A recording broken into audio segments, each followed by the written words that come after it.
नमस्कार, मैं अशोक कुमार पांडे और स्वागत है आपका द क्रेडिबल न्यूज पर। एक के बाद एक कोर्ट के फैसले ऐसे आ रहे हैं और चीजें ऐसी दिखाई दे रही हैं कि चुनाव आयोग लगातार फंसता हुआ दिखाई दे रहा है। वोट चोरी का मुद्दा लगातार देश के अंदर बड़ा मुद्दा बनता जा रहा है।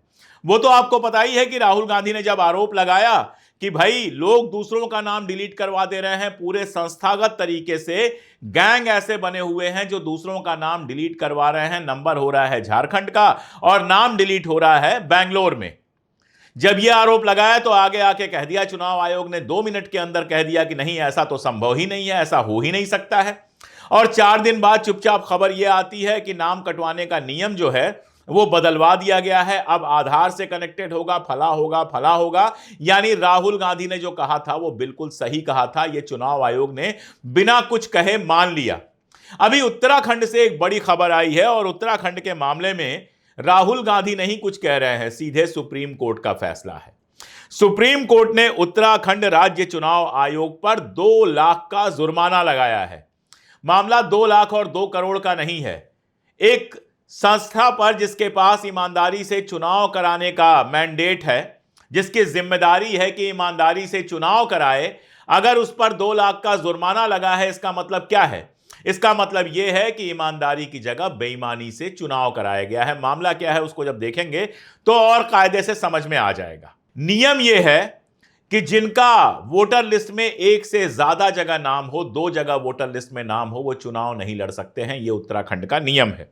इसके बावजूद बीजेपी के ऐसे कैंडिडेट्स को चुनाव लड़ने दिया गया जिनके 1 से ज्यादा जगह वोटर लिस्ट में नाम थे। यानी 2 अलग अलग वोटर लिस्ट में नाम होने के बावजूद चुनाव लड़ने दिया गया।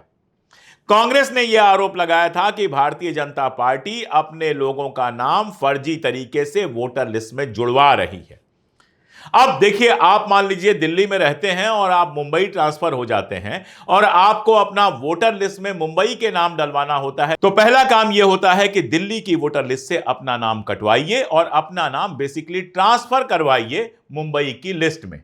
यह तरीका होता है, यह लीगल तरीका है। लेकिन उत्तराखंड में क्या किया गया? उत्तराखंड में जानबूझकर एक जगह नाम रहते हुए दूसरी जगह नाम जुड़वा लिया गया। और यह खेल ऐसे ही नहीं हुआ, इसमें और पेच है। शहर में नाम था तो शहर में आपका नाम है तो आप ग्राम पंचायत के चुनाव में वोट तो आप डाल नहीं सकते। मान लीजिए मेरा नाम दिल्ली में है तो यूपी में जहां मेरा गांव है वहां जाके तो मैं वोट डाल नहीं सकता। या तो मेरा नाम यहां पर होगा या मेरा नाम वहां होगा। तो पहले शहर में वोट दिया। अब उसके बाद जब पंचायत चुनाव आए तो प्लान यह हुआ कि पंचायत में अपना नाम ट्रांसफर कराया जाए, वहां जाकर भी वोट दिया जाए। जब ट्रांसफर कराना आसान नहीं हुआ, क्योंकि नियम मुश्किल है, उसमें कम से कम 6 महीने उस जगह पर आपका रहना सिद्ध होना चाहिए। जब मुश्किल हुआ तो क्या किया गया? शहर में भी नाम रहने दिया गया और पंचायत में भी नाम डलवा लिया गया। अब वोट चोरी का इससे ज्यादा एग्जाम्पल आपको क्या मिलेगा कि एक आदमी शहर में चुनाव होता है तो शहर की वोटर लिस्ट में होता है और गांव में चुनाव होता है तो गांव की भी वोटर लिस्ट में होता है। यही मामला लेकर कोर्ट में गई थी कांग्रेस और जो फैसला आया उस फैसले के बाद गुरदीप सिंह सप्पल ने कहा कि वोट चोरी की इस दास्तान पर सुप्रीम कोर्ट ने अपनी मुहर लगा दी है। सुप्रीम कोर्ट ने आज उत्तराखंड के चुनाव आयोग पर 2 लाख रुपए का जुर्माना लगा दिया है, क्योंकि उत्तराखंड के चुनाव आयोग ने हाई कोर्ट का आदेश नहीं माना था। और हाई कोर्ट का आदेश था क्या?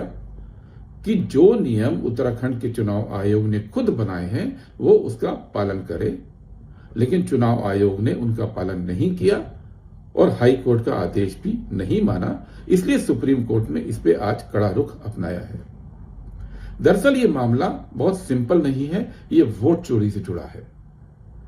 उत्तराखंड के अंदर, जैसा देश के बाकी हिस्सों में भी नियम होता है, एक नियम है कि अगर किसी व्यक्ति का नाम 2 जगह से वोटर लिस्ट पे है तो उसका नामांकन चुनाव में रद्द किया जाता है। उत्तराखंड में हाल में पंचायतों के चुनाव हुए। देखने में आया कि बड़ी संख्या में और खास तौर पर बीजेपी के प्रत्याशियों के नाम ऐसे थे जो 2-2 जगह से वोटर लिस्ट पे थे। यह सामने आते ही चुनाव आयोग से शिकायत की गई, अपील की गई कि उनका नामांकन रद्द होना चाहिए, लेकिन चुनाव आयोग ने यह बात नहीं मानी। तो लोग हाई कोर्ट गए।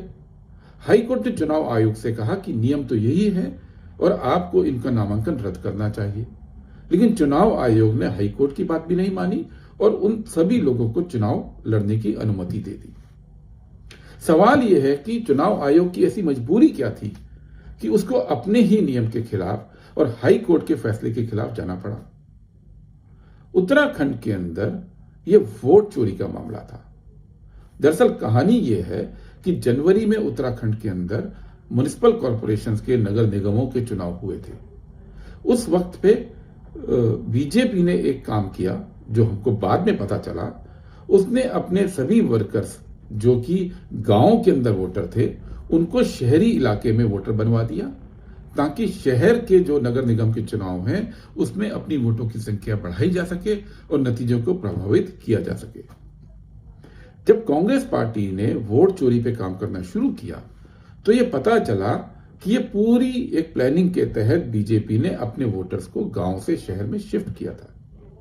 उसी वक्त हमको यह भी मालूम पड़ा कि अब बीजेपी जो कुछ महीनों बाद पंचायतों के चुनाव होने जा रहे थे उसके लिए इन सभी वोटर्स को वापस गांव में रजिस्टर करवा रही है।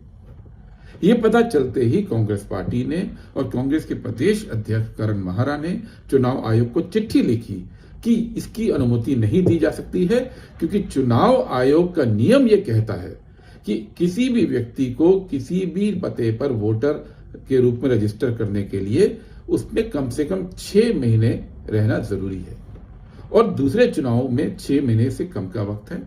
तो 6 महीने के अंदर कोई भी वोटर पहले शहरी इलाके में और फिर गांव के अंदर अपना नाम रजिस्टर नहीं कर सकता है। कांग्रेस के विरोध के कारण यह प्रक्रिया रुक गई क्योंकि यह संभव नहीं था। लेकिन जब बीजेपी के लोगों को यह पता चला और जब उन्होंने देखा कि उनके जो वोटर्स थे वो शहर से अब वापस गांव में रजिस्टर नहीं हो रहे हैं, तो उन्होंने शिफ्टिंग का आइडिया छोड़ दिया और उन वोटर्स ने नए वोटर के रूप में गांव में रजिस्ट्रेशन करवाना शुरू कर दिया। इन्हीं में से कुछ वोटर्स को पंचायत के चुनाव के दौरान टिकट भी मिल गया। जब टिकट मिला तो उनका एक वोट शहर के इलाके में रहा और एक वोट अब गांव में हो गया और इसीलिए इसी आधार पर उनका नामांकन रद्द होना चाहिए था। लेकिन चुनाव आयोग ने ना जाने क्यों किस दबाव के अंदर यह फैसला लिया कि वो अपने नियम को नहीं मानेगा और ऐसे सभी लोगों को चुनाव लड़ने की परमिशन दे दी। आज सुप्रीम कोर्ट में इसी की सुनवाई थी और सुप्रीम कोर्ट ने स्पष्ट कहा कि चुनाव आयोग ने अपने नियम को ना मानकर और हाईकोर्ट के आदेश को ना मानकर गलत काम किया है, इसलिए उस पर 2 लाख का जुर्माना लगा है। और अभी यह मामला चल ही रहा था। सुप्रीम कोर्ट की वोट चोरी पर मुहर लगी ही थी, अभी और भी लगेगी। देखते जाइए आप। जितने लोग हल्ला कर रहे हैं ना, राहुल गांधी कुछ भी कहते हैं, ये भी कहते हैं, वो भी कहते हैं। राहुल गांधी ने कहा था कि जीएसटी 18% से ऊपर नहीं होनी चाहिए। 7 साल बाद सही, लेकिन मान तो गए मोदी जी। ऐसे ही राहुल गांधी कह रहे हैं वोट चोरी हो रहा है, तो ये भी मानना पड़ेगा, क्योंकि वो बंदा जो भी कह रहा है वो सबूतों के आधार पर कह रहा है, केवल पॉलिटिकल बयान नहीं दे रहा है। तो आप देखिए खेल कुंदरकी का। कुंदरकी मुरादाबाद जिले में पड़ता है और ये एक मुस्लिम मेजॉरिटी एरिया है।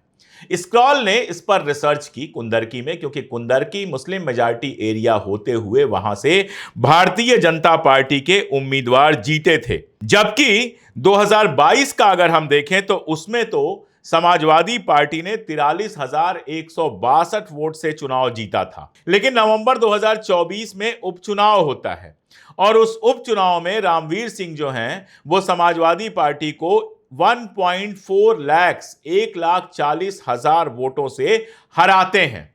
और इसके बाद तहलका मच गया था कि मुस्लिम डोमिनेटेड क्षेत्र में आखिर भारतीय जनता पार्टी की जो वोट शेयर है, उसको मिलने वाला वोट है, वो 30.4% से बढ़ के 77% कैसे हो गया। ऐसा कैसे हो गया कि 100 में से 77 लोग भारतीय जनता पार्टी को वोट दे रहे थे।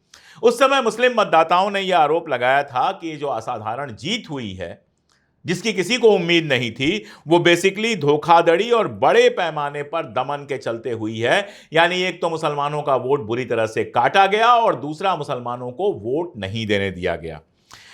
बहुत सारे मुसलमानों से आधार कार्ड चुनाव से पहले छीन लिए गए ताकि वो अपनी पहचान साबित ना कर सकें। कई जिनका नाम था वोटर लिस्ट में, उनको वोटर पर्ची नहीं मिली।